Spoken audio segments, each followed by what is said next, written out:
We are what's called. Laura Mordenti Peralt and her husband worked out that they could afford to spend $500,000 combined to pay for college for all four kids.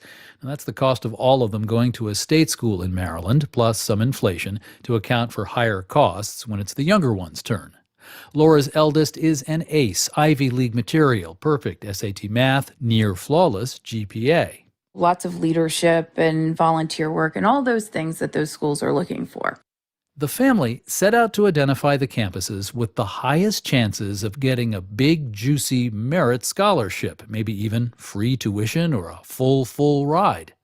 Laura finds a parents group on Facebook to gather intelligence. Another parent there had something. She had put this Excel spreadsheet together for her child that had a list of about 15, 20 universities that have full ride scholarships. So we started with those. Then lots of online searching, keywords like full tuition scholarships or university fellows. Then there was the truckload of applications. Over 30, and she wrote 90 essays. So yeah, she was trying to keep up with her classes, keep her grades up. And so what was this? What did you kick in maybe couple hours a week helping to manage this? No, this really became kind of like my full-time job. College visits, more time and money. But daughter and mother's work pays off. Acceptances pour in, including some with no-charge tuition, and some even offering full-ride scholarships. New York Times money columnist Ron Lieber is author of the new book called The Price You Pay for College, which contains more of this family story. He says the homework isn't over at this stage. You want to know exactly what the rules are where this incredibly generous award could be taken away from you. So, maybe if your grade point average falls below a certain point, will they allow you to take a year off if you want to? Are you kept from studying abroad? Are you forced to study abroad? And then, there may be an opportunity to ask for a little more, right? Laura's daughter is happy at the school she was excited to choose, Tulane University in New Orleans. I think you should take their preferences into account as best as you can. But it is also your job as the grown-up to explain ahead of time just how much decision-making authority you are willing to cede. And if your line to the child is, we have $20,000 to spend, and we're willing to borrow $10,000 more, and no more, then you have to be prepared for them to do anything they want with that budget if they manage to sort of win this extreme sport of merit aid acquisition. Extreme sport indeed. Laura Mordenti Peralt acknowledges, and Ron Lieber concurs, that getting a full merit scholarship in an elite school is harder than getting into one of the Ivies. There's more from Ron, including how to find hints about which colleges might be inclined to give big merit scholarships to the best students. It's at marketplace.org. I'm David Brancaccio with the Marketplace Morning Report. From APM, American Public Media. Wayne Hogan of the Terrell Hogan Personal Injury and Wrongful Death Law Firm. Serious injury cases are complex, and civil trial attorneys present the evidence juries need to see and hear. More at waynehogan.law. Baptist Health reminds you that emergency care cannot be delayed. Our ERs are equipped to keep patients safe through rapid screening, separate treatment areas, detailed cleaning protocols, masks, and more. More details at covid19.baptistjacks.com.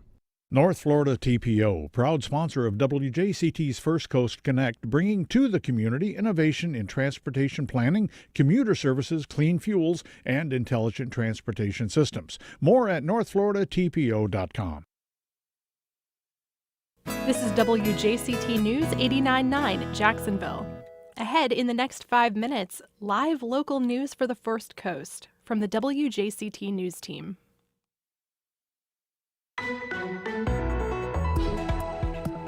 Are two masks better than one?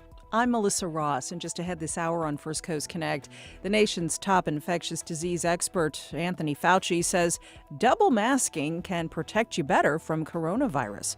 We'll take a closer look at the science as we welcome a local doctor, Jeff Goldhagen, to discuss the spread of coronavirus in Florida. Then later, We need to have about, a rough number, 80% of the population be vaccinated. And so it's an important collective effort. Florida's top business leaders, including the CEO of Florida Blue here in Jacksonville, recommend everyone get vaccinated as soon as they have the opportunity. That's ahead.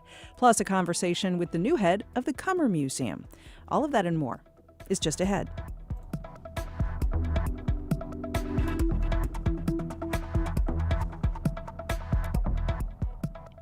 After the day's news.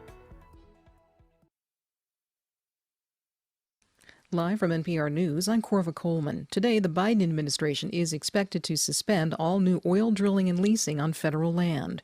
NPR's Kirk Siegler has reaction from Wyoming, where the bulk of all oil and gas drilling comes on public land. Natural gas production here had already been way down due to factors like declining demand during the pandemic and a glut in supply on the market. Around the historically booming Jonah Field in the western part of the state, companies have been laying off workers.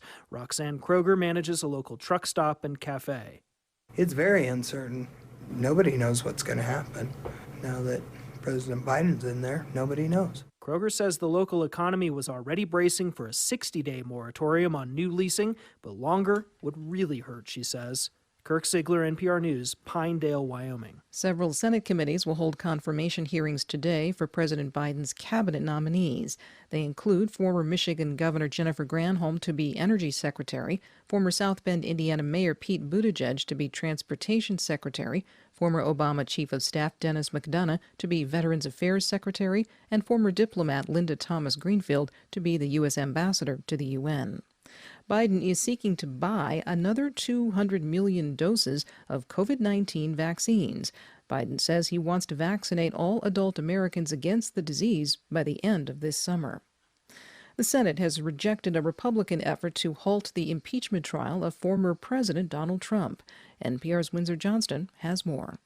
The chamber voted to dismiss a charge brought by Republican Senator Rand Paul that argued the trial was unconstitutional because Trump had already left office.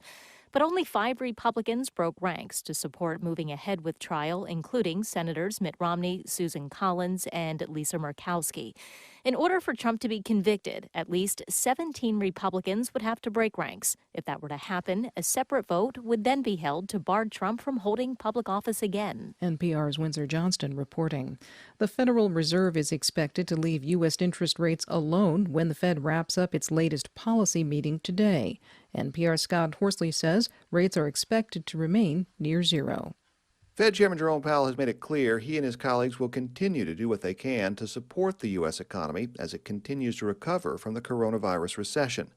While unemployment has fallen since the early months of the pandemic, there are still millions of people out of work. The booming job market that was lifting wages and pulling workers off the sidelines just a year ago remains a distant target. With inflation stubbornly low, there's no pressure on the Fed to raise interest rates. Powell says a jump in consumer demand could trigger price hikes once the pandemic's under control, but those are likely to be temporary and not a source of alarm for the central bank. Scott Horsley, NPR News, Washington. This is NPR. The time is now 4 minutes after 9. This is WJCT News 89.9 in Jacksonville. I'm Michelle Corum. Florida saw a substantial jump in coronavirus infections and deaths yesterday. COVID-19 has now claimed more than 26,000 Floridians since the start of the pandemic. That's 231 more than were reported Monday. 891 people have now died in Duval County after 10 new deaths were added yesterday.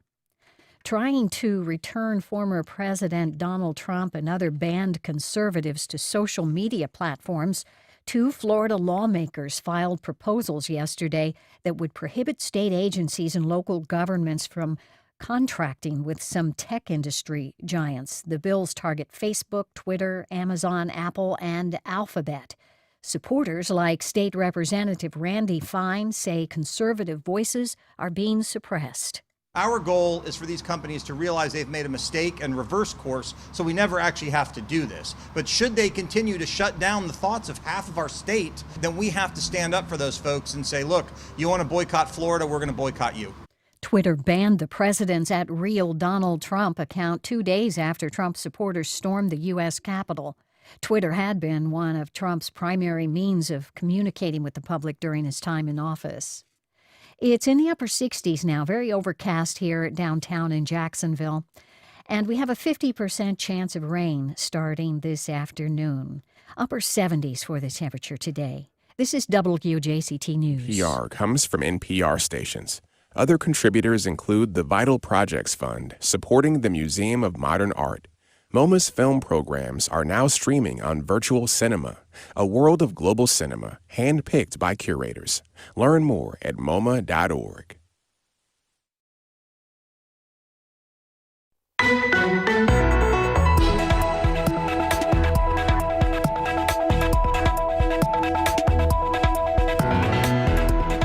Are two masks better than one?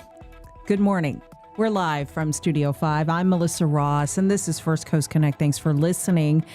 Just ahead, we'll talk to a local doctor to see what he thinks about Dr. Fauci's new recommendation to mask up twice. Give us a call. It's 549-2937. Then later, a conversation with the new CEO at the Cummer Museum and some positive news and notes for your midweek. First this hour, the latest numbers on the pandemic. 9,594 new positive tests for COVID-19 in Florida yesterday. The death toll now stands at 25,673. But here's a better number. As of Monday, nearly 1.5 million people have been vaccinated in Florida. Of those, about 1.2 million have just received their first dose of a vaccine, and about 175,000 Florida residents have completed their entire vaccine series. Now, that's some good news. Let's get those numbers going in the right direction. And this week, the nation's top infectious disease expert, Dr. Anthony Fauci, said he believes wearing two masks to protect yourself and others from the virus is better than one. Fauci says this is just common sense as a way to slow the spread of coronavirus. Now, this news comes as Florida Governor Ron DeSantis is engaging in a tense back and forth with the new Biden White House over how well his administration is vaccinating seniors here and Florida's overall pandemic response. Dr. Jeff Goldhagen is chief of the Division of Community and Societal Pediatrics at UF Health Jacksonville. He's on the line now as we talk about all of this. Dr. Goldhagen, always good to have you on the show. Good morning. Good morning. Appreciate it very much. And we should note you are also the former director of the Duval County Health Department. And as we talk about masking up, we want your calls, everybody. Now, let's keep in mind Mayor Lenny Curry extended the mask mandate in Duval County for another month, but the surrounding counties do not have a mandate. So call us up now. Let us know. Are you continuing to mask up? What do you think about the idea of putting on two masks to protect yourself? Are you tired of wearing masks, or are you even more tired of seeing people defying the mask mandate and not wearing masks? Give us a call as we talk about this, 549-2937.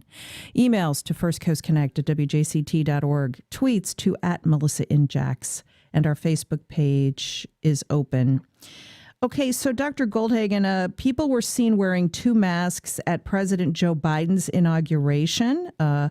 Poet Amanda Gorman and Pete Buttigieg, Biden's nominee to run the transportation department, they both had on surgical masks underneath a cloth mask. And White House advisor Dr. Anthony Fauci says two masks likely do provide more protection than just one. What are your thoughts? Well, first, I think we need to come to a common understanding that wearing one mask is important. I'm looking actually at a paper here that identifies 7 different studies that look at the impact of wearing a mask. In one, in a hair salon in Missouri, there were 2 hairstylists that had COVID. None of the 139 clients developed symptoms who were wearing masks. 67 tested negative, and so on. So we know very much that masks work, and we know the science and engineering behind the mask. And in fact, two masks do work better than one. This is all about doing 2 things. Number 1, stopping the spread to others, and number 2, preventing the intake of virus directly from others. So yes, 2 masks do work better than one. I personally always wear 2 masks. You've been doing that from the beginning? Absolutely from the beginning, yes. Wow. Okay. Let's note that President Biden also signed executive orders when he took office that mandate wearing masks on federal property, along with airplanes, trains, buses, and at airports. A December survey from the Kaiser Family Foundation found that more than 70% of Americans are wearing masks. Now, that said, Dr. Fauci also pointed out, and Dr. Goldhagen, I know you are vocal about this, even as more people become vaccinated, we can't just stop masking up right away, correct? Well, that is correct. The data isn't complete yet, but being vaccinated does not necessarily mean that, in fact, we cannot carry the virus and spread it to others. So that data will only come after we have large numbers of people who are vaccinated. Even if 5%, 10% or so people become carriers, that can in fact result in the spread to others who are not vaccinated. This is critically important also as it relates to opening our schools and opening our gyms and keeping our gyms and whatnot open. So that in fact, it's critically important that people who are vaccinated continue to wear masks as rigorously as they did pre-vaccination. Florida, the whole state, by the way, is still categorized as a red zone for COVID cases. There's a high rate of transmission.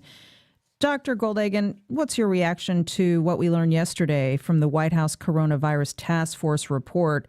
They are recommending that Florida close bars, restaurants, gyms, and any other indoor spaces where people are not masked up 100% of the time. That report came out on January 17th. It's unlikely the state will follow that advice, of course. Well, we've known this from the beginning of the pandemic, that in fact, if you limit the spread, you stop the spread of the disease. If you limit the spread of the virus, you stop people from dying. And even in those communities where there are mask mandates like Duval County, there are still substantial numbers of people who aren't wearing masks. In places like St. Johns County, where there is no mask mandate, there are situations where, in fact, there are the great majority of people who are not wearing masks. Restaurants are open, they're packed, people are standing at bars shoulder to shoulder. There's no decrease in the number of diners, and nobody's wearing masks. So that if in fact we don't have 100% mask wearing, and if we don't have limited numbers of people in gyms and in restaurants and so on and so forth, and if we have indoor dining as opposed to requiring only outdoor dining, then in fact the only way to stop the spread of this disease and to stop the carnage of deaths that we're seeing currently is to close these facilities, close the facilities down. And we know from previous models, that they don't have to be closed down for long periods of time. If we can adhere to the mask and social distancing requirements, we can, in fact, stop the spread of the disease until we get a significant number of our citizens vaccinated. And then slowly but surely, we can perhaps lessen some of those requirements. Let's go to your calls now as we talk about wearing 2 masks rather than 1. And other coronavirus information we're getting from Dr. Jeff Goldhagen. 549-2937. Helen in St. Johns County. Hi, Helen. Go ahead. Hi, good morning. Thanks for having me on. Sure. I absolutely agree with the gentleman. Here in St. Johns County, there is a flagrant disregard for mask wearing. In our house, we all contracted COVID-19, and I have a daughter who's autoimmune. The businesses and the whole county has catered to the tourism here in St. Augustine, and they're disregarding it, for the economic sake. And this is the same platform of DeSantis, and it's hurting the state of Florida, but it's hurting St. Johns County. And the numbers continue to rise. The superintendent is continuously saying in his emails to parents that the quarantining. My daughter's been quarantined 3 times already. She has missed Her grades have suffered from the school she has missed, and people walk around challenging business owners. Our family hasn't eaten in a restaurant in a year, and we don't mind.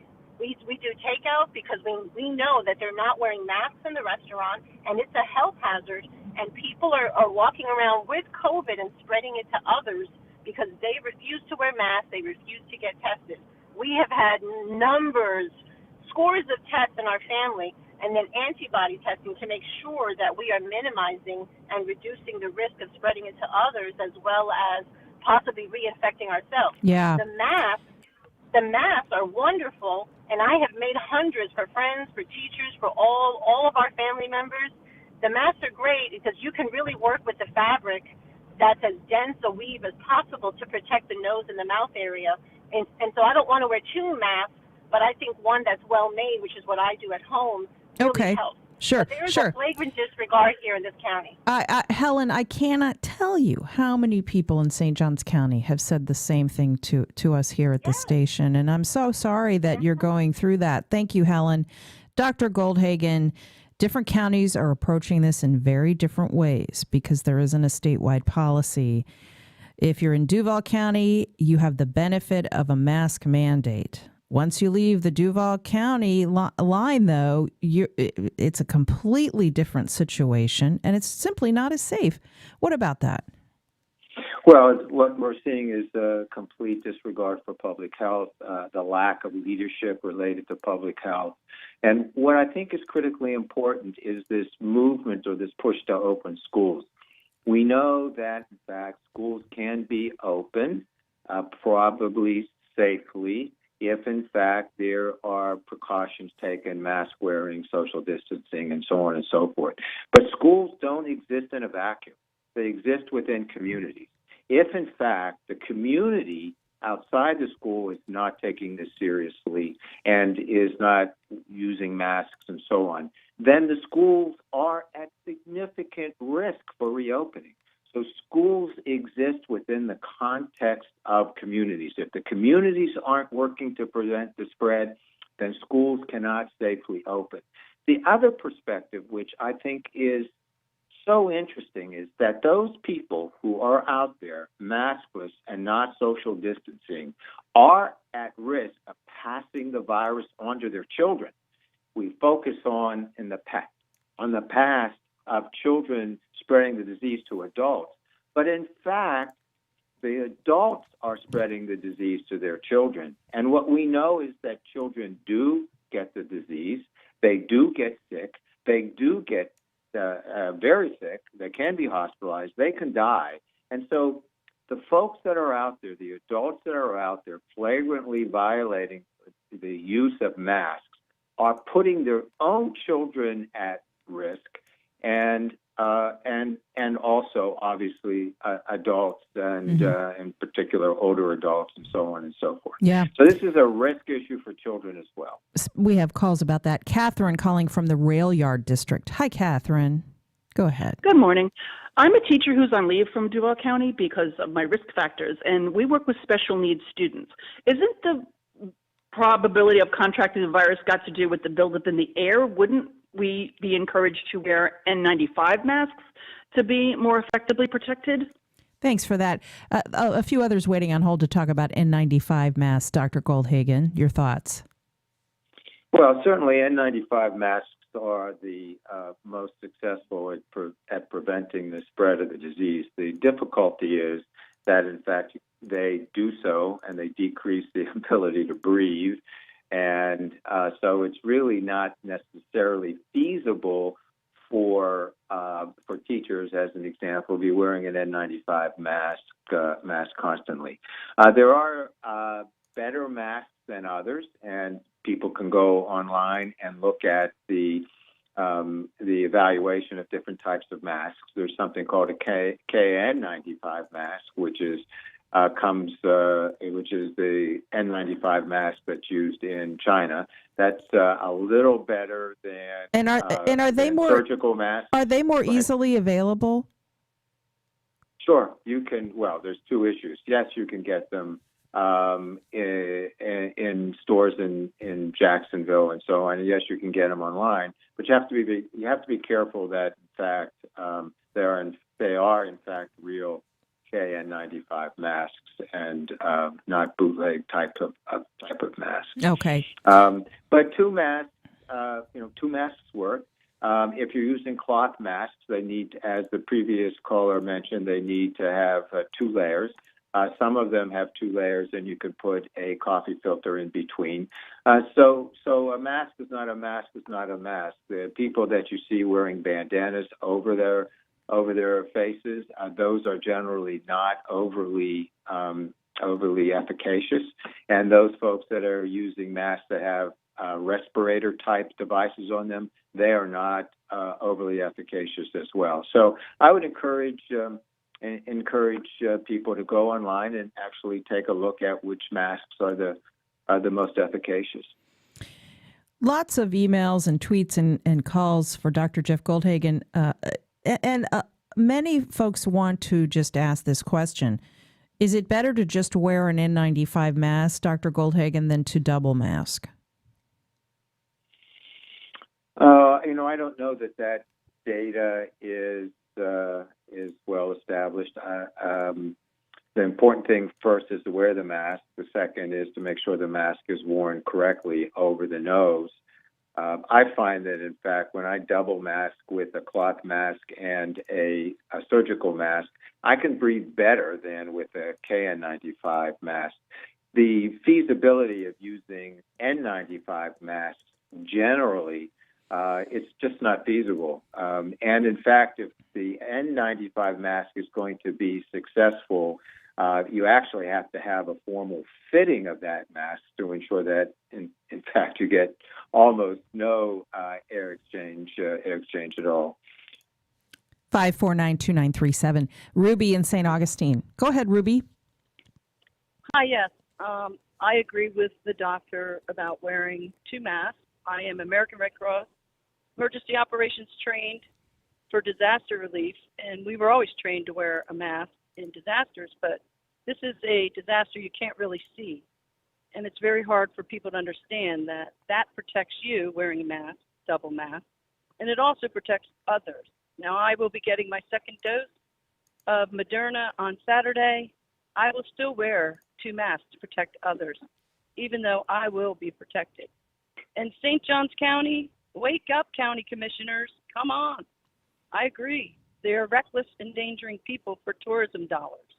You know, Ruby, hey, Ruby, when you mentioned the county commission, a commissioner in St. John's actually died, didn't he, from the virus? I am not 100% sure if County Commissioner Waldron died. I heard he was in rehabilitation. Okay, but I don't want to misspeak. I don't want to misspeak. Let me double check that as I have you on the line. But remarkable. He's in critical. It was in critical condition. Paul Waldron. Yes, he was. Remarkable that even with that, that the county commission would not call for a mask mandate. The county commission is about St. Johns County growing and expanding and getting tax revenue base. And there's still a bedroom community where people go to your county, Duval County, to work.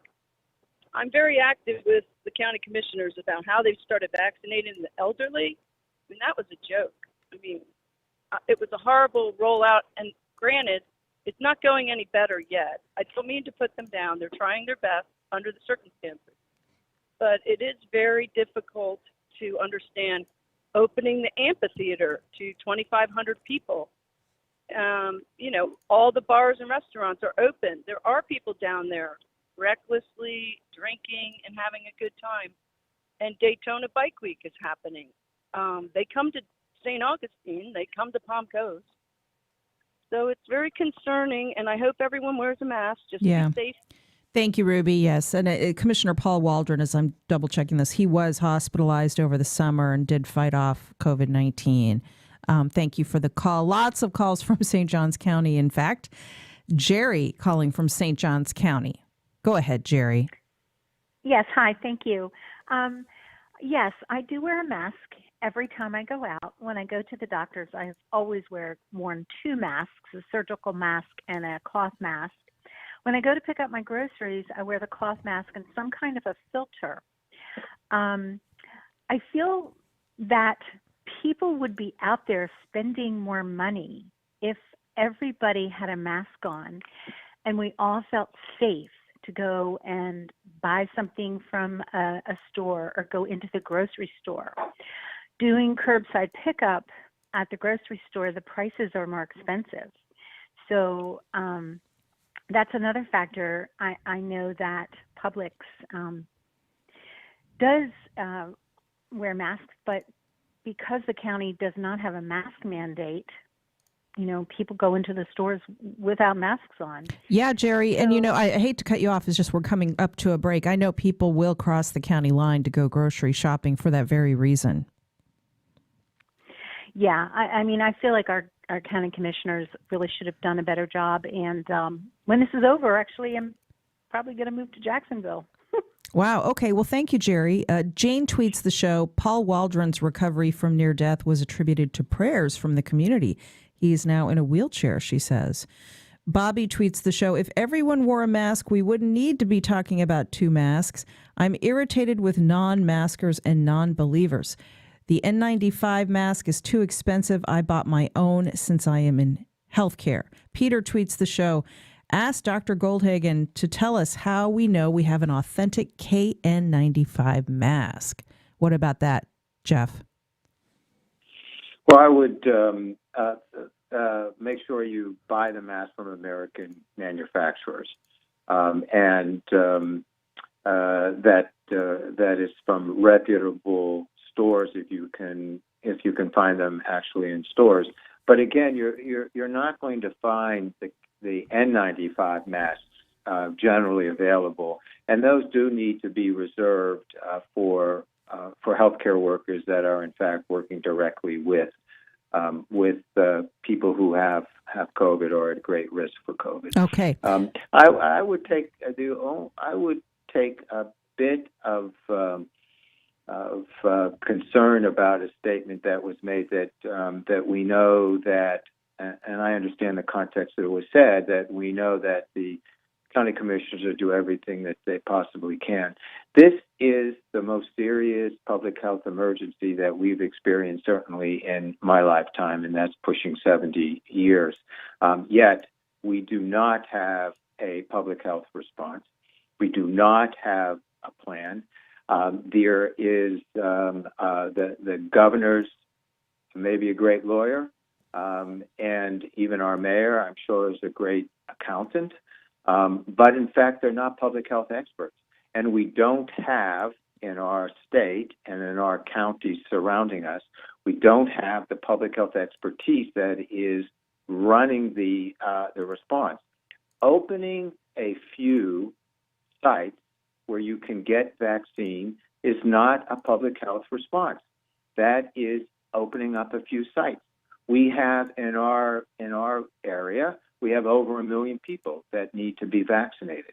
If we're concerned about equity, meaning those people who are at greatest risk actually have access to the vaccine, in particular African American communities, then it's not good enough only to open up sites in the African American community, which is the first step that needs to be taken.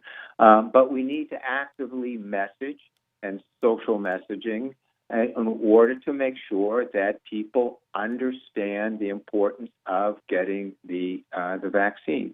So we have a tremendous lack of a public health response and public health expertise. The state has dismantled public health throughout the state.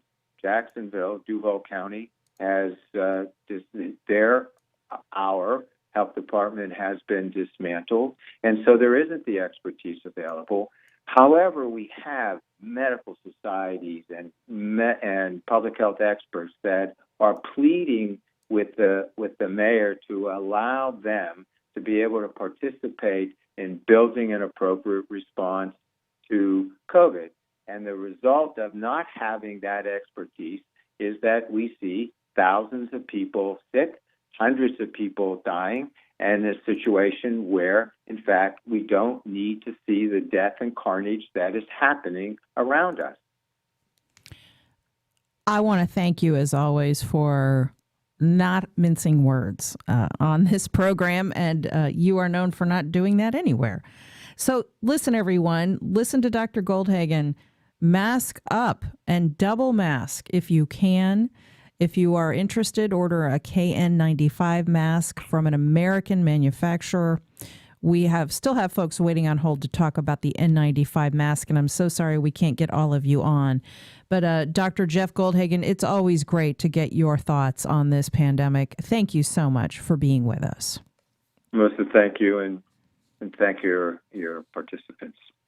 Much more coming up on the show later. The new head of the Cummer Museum is in place. She'll lay out her vision for that Jacksonville cultural gem. But up next. We need to have about, a rough number, 80% of the population be vaccinated. And so it's an important collective effort. Why business leaders across the state are urging everyone to get the COVID vaccine as soon as their turn comes around. We'll speak with the CEO of Florida Blue next. We'll be right back.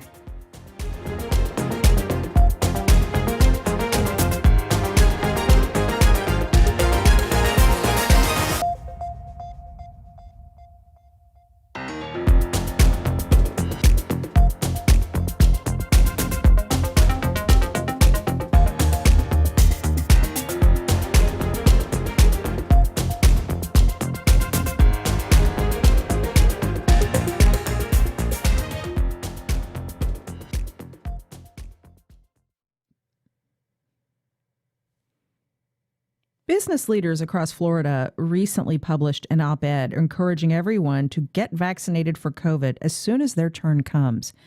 For more, I spoke with Pat Garrity, CEO of Florida Blue and GuideWell. Hey, Pat, good to talk to you. Thanks for being with us. Happy to be with you. Thank you. So let's talk about the rollout of the vaccination program in Florida. You are speaking out to encourage your employees to get vaccinated. What's happening at Florida Blue GuideWell?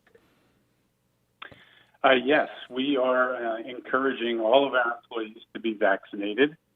And actually, I led an effort that brought more than 150 leaders and CEOs across the state together to put an op-ed piece out endorsing vaccination across the state by the business community leading that effort. So we're trying to encourage in all places. Right now, our workforce is largely remote, but we have made it clear that in order to return to our workplace, people are going to have to be vaccinated.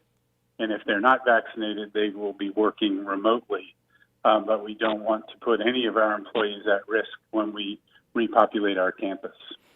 And this is, I guess, you and other CEOs and business leaders are working to counter vaccine skeptics out there. And there's a considerable percentage of the population who is shy or resistant to getting either the Pfizer or Moderna vaccine. What's your response to those who have concerns about its safety and its efficacy?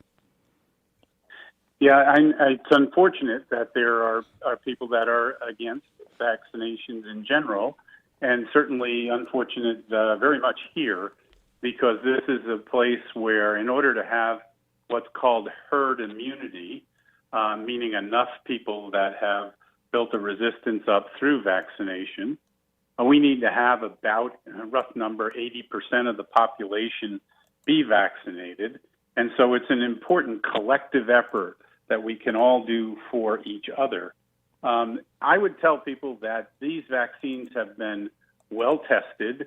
They've all reached the 95% efficacy, meaning effectiveness levels, and therefore we know they've been tested in a variety of populations for ethnicity and age ranges and all.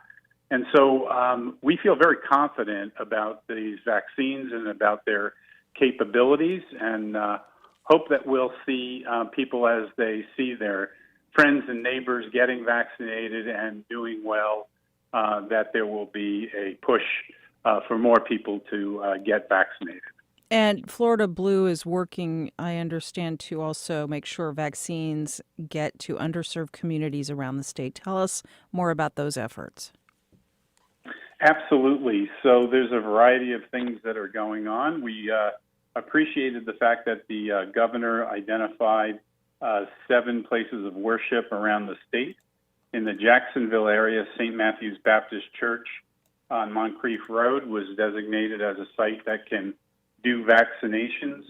We also were part of putting a video together for the Martin Luther King breakfast, where we had a number of leaders from around the state talk about the vaccine and talk about their commitment to being vaccinated. We had Pastor Mark Griffin, we had the sheriff, we had Leon Haley, Dr. Kelly Wells, who came out of public health, Kimberly Allen from 90 Forward, and so a number of people from across the community making it clear that they intended to be vaccinated and that they had a lot of support for the vaccine, and numerous doctors involved in that video. And so we will be doing things along that line, making sure the community understands from community leaders how important this effort is and their commitment to being vaccinated themselves. What are your thoughts about the new Biden administration's commitment to drastically increasing supply? They've set ambitious goals of vaccinating at least 100 million Americans in the first 100 days of their first term. Can that be done? How do you see that working in Florida? Well, first of all, I am very hopeful that it can be done. They will know better than I about the supply and the ability to fill that supply pipeline. But as somebody who works in health and healthcare, we know the importance of getting our population vaccinated. I would say to you, Melissa, I think the really critical, game-changing thing will be Johnson & Johnson's vaccine coming on the market. For those who don't know, the Johnson & Johnson vaccine is single dose, and it only needs to be stored in refrigeration. So it doesn't need the super cold storage that the current vaccines need, and it doesn't need 2 doses. We know that they're in about their final phase here of their clinical trials. And so we're very hopeful that if the Johnson & Johnson vaccine tests out at the 95% effectiveness levels that we've seen in the other vaccines, that this is a product that will greatly assist in getting the vaccine out in the marketplace and making it much easier to distribute. Yeah, one shot, so much more convenient, and let's hope sooner rather than later that is approved for use. Now, let me ask you, final question for you, Pat.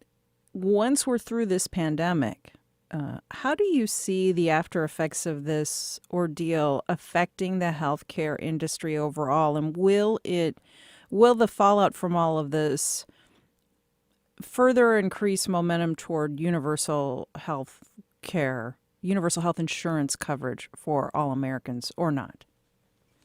Yeah, it's a great question, and let me parse it out in 2 ways. One is that I absolutely believe it will move towards universal coverage, but when I say universal coverage, the definition of universal coverage is everybody is covered.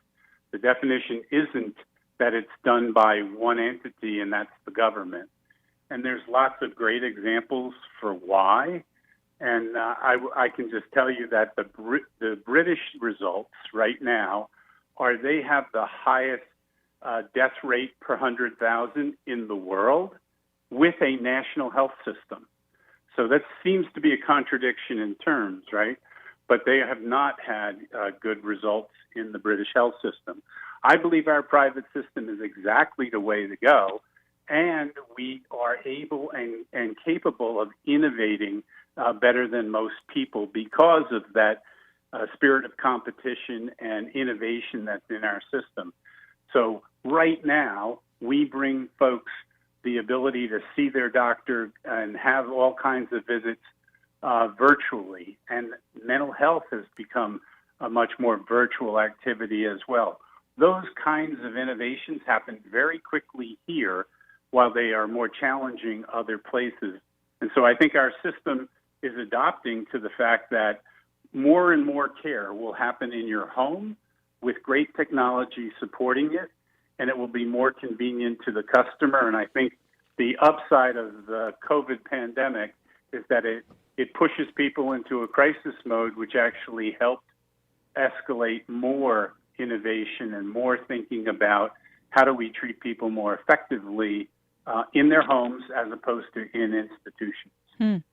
Well, fascinating to get those insights, and thank you for your thoughts. He's Pat Garrity, CEO of Florida Blue and GuideWell, based here in Jacksonville. Thanks, Pat. Thanks, Melissa. I appreciate it.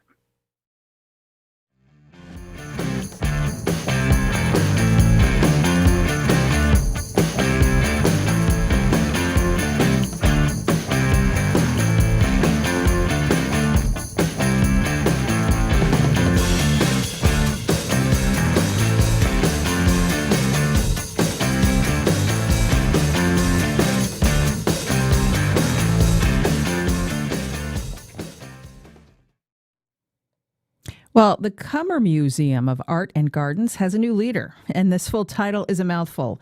It's the George W. and Kathleen I. Gibbs Director and Chief Executive Officer. And she is Andrea Barnwell Brownlee on the line now to tell us about what she has in mind at the Cummer Museum. Andrea, good morning. Good morning. How are you? I'm great, thanks. And it's good to hear your voice. You joined the museum staff in December virtually, relocated to Jacksonville over the holidays, and you've hit the ground running. Tell us a little bit about what drew you to this role and what you have in mind for the Cummer Museum. You know, the Cummer Museum is an exceptional institution, and what drew me into the role was its ambition. It has an extraordinary history, as you well know, and it aims to be better. As stellar, as exceptional, as incredible as it is, it strives to be better. And I wanted to be a part of that. It has a long history of commitment to its three principal priorities, which of course are art, education, and the gardens, but it has a real commitment to being better. That three-part mission is irresistible. And if you spent any time in our gardens or spent any time in our galleries, you can really, really see what I'm sharing. And the board and the staff made it, frankly, as I said, irresistible. They're committed to the city, they're committed to the region, and they're committed to growth and just being better all around. And it was something I simply couldn't resist. Now, you come to us from Atlanta, roles at Spelman College, and a number of other important positions in the art world. You're an art historian, curator, educator. So you bring a wealth of experience to the Cummer. I was lucky enough to come over there with our children when you put together a full day of programming honoring Dr. Martin Luther King Jr., the museum was alive with exhibits and activity in the gardens, and so you really started off with a bang. Tell us a little bit more about what we can expect through the year, particularly, hopefully, as some of the COVID restrictions later this year might ease up a little bit. Sure. Well, first of all, I'm so glad that you had a chance to experience the Cummer in action recently. One of the most important things right now is our safety. And another thing that really drew me into this institution was its commitment to its visitors and to its audiences to ensure that they are safe. As many of you know, many of the institutions around the country are not yet open, but several institutions in Florida have figured out a way to make visitors safe, adhering to all of the CDC guidelines as well as the safety protocols. So very, very excited that you had an opportunity to come with your family and experience the museum on the King holiday. You mentioned it was bustling and it was full of life, and it was certainly exciting and dynamic for that to be the first free day that I got to experience in person. Of course, as you know, the Community Foundation has been very, very generous to the museum, and they've made it possible for everyone to join us for free on that day. So we're looking forward to many, many opportunities to welcome audiences and to just let everyone know all the great things that Cummer has in store. But you asked what we have coming up. Certainly our permanent collection galleries are always a true delight. We currently have an exhibition entitled Art Ventures, which, if you know, again, about the Community Foundation's long history, you know that Art Ventures is celebrating its 30 years. And what a privilege it is to have several of the award winners of that incredible history. We have a great relationship with the foundation, and it's really, really quite an opportunity to see Jacksonville's own artists on view. And I got to tell you that our visitors have really, really valued and appreciated the opportunity to spend time in those galleries. It doesn't matter if you go before the gardens or after the gardens. Everyone has truly, truly enjoyed spending time in that exhibition. We have a lot of things coming up, a lot of great things up our sleeves in terms of exhibitions and in terms of programs. I always tell people as I meet them and I greet them, and everyone has been so welcoming, stay tuned. There's so much coming up at the Cummer. Including the PNC Bank Free Fridays beginning this Friday. That's the one that's coming up next. You can come to the museum for free this Friday from 4 to 9 p.m. And throughout the Art Ventures exhibitions run, this Friday, Rebecca Levy and Hurley Winkler will be featured. Mark your calendar for that. And you will be continuing with both in-person and virtual programs. Is that right? Absolutely. You know, again, we want to make sure that everyone, absolutely everyone, is comfortable enjoying all that the museum has to offer, whether it is in person, whether it's virtual. We just want people to know that it is a safe place, it is a safe space, and we are really, really excited about welcoming everyone back just as soon as they're comfortable returning. Absolutely. And certainly a lot of people might not be comfortable yet, but hopefully that will change. How do you see the role of cultural institutions like the Cummer really serving almost as therapy for people in these times? You really hit the nail on the head. You really did. You know, art, creativity, and culture are truly balms in this particular time. We've never seen anything like this in our lifetime. And I truly believe that museums are a respite. They're a place of solace. They're a place to value and appreciate beauty. But they're also a place where you can contemplate, to truly, truly contemplate. You know, the Cummer has a great phrase, which also drew me in, which was, come take a moment. We are excited about people coming and lingering longer, especially in these turbulent times when it seems like, you know, a real place to get quiet isn't always possible. So again, it doesn't matter if you're strolling our galleries and spending time, in-person time, with a work of art, or if you're spending time in our gardens just admiring all the majesty and the beauty right on the St. Johns River. It is truly, truly a place. So truly you hit it on the head. Museums are a balm in these very, very turbulent times. They really are. So kudos to you. I look forward to meeting you at some point. She is Andrea Barnwell Brownlee, the new Chief Executive Officer at the Cummer Museum. Have a great day. Thank you. Thank you. You too. Some good news for you, and in a moment, some more of that. A look at what's good for you this Wednesday after this.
What makes a story so powerful it can reach through time to become a classic?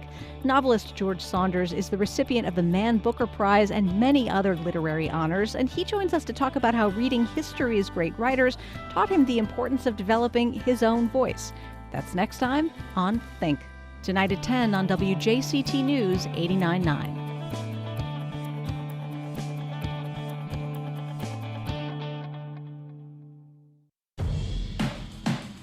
The centre of British finance was kind of left out of the post-Brexit trade agreement, which for other financial centres in Europe, maybe not the worst thing. It is the major international financial centre, and the Europeans want a slice of it. I'm Kai Rizdal. Oh, can they get that slice? We'll have that story for you, and the numbers from Wall Street, of course, next time on Marketplace. Tonight at 6, here on WJCT News 89.9.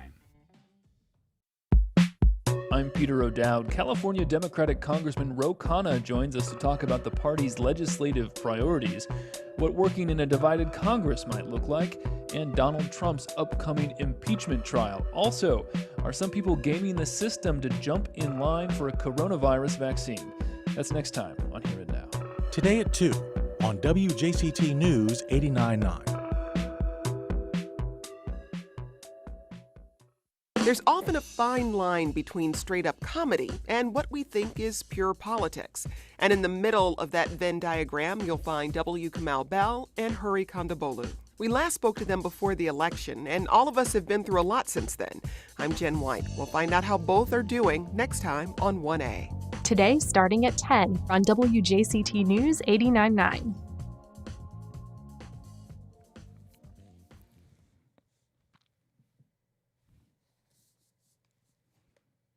Welcome back. Well, a much-loved local nonprofit gets some love and cash from football fans. More shots are going into more arms. A second round of PPP money is on the street. Yeah, despite our many challenges, there is a lot to be thankful for this week. And to that end, we are rounding up some positive news and notes for you in our What's Good Wednesdays. Hey, just 2 days left till Friday. So here is what we like this week. You know, since last March, First Coast Blessings in a Backpack has experienced a tremendous increase in need. They are currently providing weekend meal packs to nearly 5,000 children each week across our region. This amazing nonprofit partners with dozens of schools across the First Coast to identify hungry kids. And they send them home each Friday with a full backpack of food so that they won't go hungry over the weekend. These backpacks blend right in and remove any stigma for the children. So, new CEO Erin Kerr got some news recently that so thrilled her that she had to post a video to thank fans of the Buffalo Bills. Listen to this. Hello, Bills Mafia. My name is Erin Kerr, and I am the Chief Executive Officer of Blessings in a Backpack. We are so thankful for what you have done over the past week to help feed hungry children in Louisville, Buffalo, Western New York, Maryland, and beyond. You have shown us what true sportsmanship looks like, and it has been an inspiring week for all of us. More than 17,000 people have donated to Blessings in a Backpack since last Saturday night, which totaled over $460,000. We are very excited to cheer the Bills on this weekend against Chiefs Kingdom. Thank you very much for all that you have done, and go Bills! Now, here's what this is all about. The Bills Mafia, the fan base for the team, helped raise, actually it's up now to $480,000 from 17,000 different donors, all to honor injured Baltimore Ravens quarterback Lamar Jackson and his favorite charity, Blessings in a Backpack. Now, the funds raised will not help kids on the First Coast, but hundreds of kids here are on a waiting list for weekend meals. And Blessings in a Backpack says it only takes $120 to feed a local child for an entire school year. They're hoping all this football publicity will help them get the word out and feed more kids right here in our hometown. Just go to their website, Blessings in a Backpack, search Blessings in a Backpack First Coast, and give what you can. Now, speaking of our local schools, Generation WOW presented a virtual program for students this week. High school girls from across the First Coast got to take part in 2 power-packed hours, focusing on building their self-esteem and their leadership skills. They also heard from a range of dynamic female leaders who zoomed in from across America. Generation WOW, which is part of Generation W, is also launching a new mentor program called Connect with WOW that allows girls to connect with a dynamic mentor uniquely matched to them. To founder Donna Orender, we say keep wowing us. And we are pretty stoked to report that our regular WJCT contributor and board member Charles Griggs has the bragging rights. He won the coveted Golden Typewriter Award at Monday's media golf competition at TPC Sawgrass. A lot of local journalists were on hand to get an update on this year's Players' Championship from Executive Director Jared Rice. And while they were there, they took part in a little fun on the links. So congratulations, Charles Griggs, for doing us proud.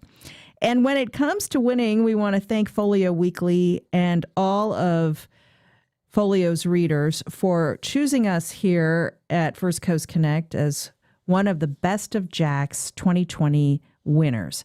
That award means so much to everybody here, myself, producer Heather Schatz, Director Josh Torres, along with our news director, Jessica Palumbo, and everybody here. The recognition means everything in the world to us. We really appreciate it, and we're so excited to see that Attorney John Phillips has found a way to keep Folio Weekly going strong in this community, despite a challenging climate for media, print media in particular. So thanks, Folio. It means a lot to us here at WJCT. Now, if you have some good news you'd like us to add to our weekly menu, just send it to us. Drop us an email to firstcoastconnect@wjct.org. Every Wednesday at the close of the show, we highlight positive news in this time of pandemic and recession. We all need a little bit of that, don't we? We also send out a weekly What's Good Wednesdays e-newsletter. That's going out today, and you can subscribe right on our website and share the good news with a friend, too. And that's our show. Thanks to all of our guests and callers. Our producer is Heather Schatz. Josh Torres is show director. Our news director is actually on maternity leave. Congratulations, Jessica, on the birth of your second. Bill Bortsfield is our digital editor. As I said, keep those emails coming to firstcoastconnect@wjct.org. Our podcast is up later today wherever you listen, and you can always catch the show through our WJCT app. I'm Melissa Ross. This is First Coast Connect on WJCT News 89.9. We'll be right back here again at 9 a.m. tomorrow. Remember, keep masking up, everybody.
Support for First Coast Connect is provided by Baptist Health and the North Florida TPO.